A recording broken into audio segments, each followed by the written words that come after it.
yonent bi sallallahu alayhi wa sallam doyewuñ ko rekk dem aljanna. li ñu koy doye bokk na ca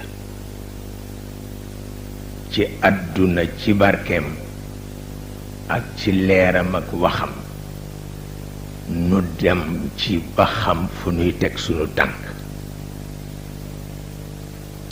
loolu mooy li am solo, ndax nee ñu ku amul kilifa seytaane di sa kilifa. waaw, ku amul kilifa seytaane di sa kilifa. te moom nag yàlla dogal ci moom li mu dogal ci moom. noonu ngeen waxe ci way wa abdu muttalibin min baadu marra ila fatati zuhrata ذات المجد والكرم مر على امرأة تدعى بفاطمة تبغي الممال إليها وهي لم ترم.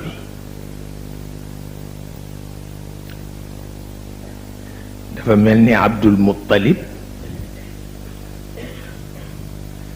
min baadu ji moo ëmb téere bi yépp. waaw,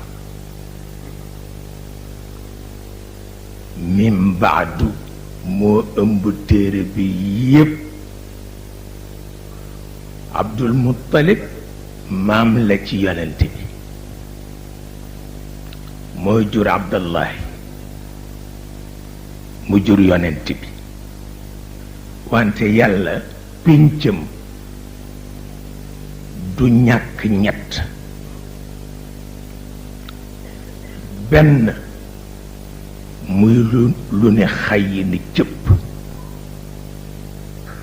ñu di ko tudde mu'jiza. waaw, ne xay ni cëpp ñu di ko tudde mu'jiza. bu fekkee xaqiiqa ba ko war a lal na ko ñu tudde ko mu'jiza. su fekkee xaqiiqa ba ko war a lalu ko nag njabar lañ koy tudde. waaw, du yàgg nag dafa naan xay ni cëpp wane ni pénc mi kat gisu leen borom wante am na borom.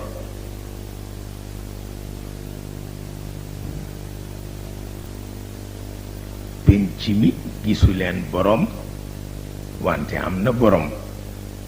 waaw, bi ko ñaareel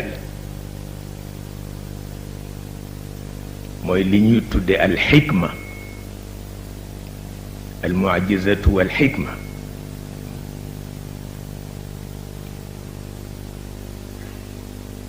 pénc mi am na lu ñu fiy ràbb. li ñu fiy ràbb ki koy ràbb rekk a ko xam. wala ko nit ñee xam mu sotti. moom la ñuy tuddee xikma. yuuti lxikmata man yasha wa man yuuta alxikmata faqad uutiya xayran kathira wa ma yadakkaru illa ulul albaab. waaye xikma itam na tegu ci xaqiqam. bu teguwul ci xaqiqam simple philosophie rek lay doon. waaw, ñetteel ba mooy li ñuy tudde ash-sharia, mooy bale penc mi, mooy tax nit ñee yaru, mooy tax kenn du xuloog sa morom. waaye ci kaw nag xaqiqam lalu ci suuf. waaye bu xaqiiqam laluwul ci suuf ma fi lkutubi alfiqiyati illa alxusumaat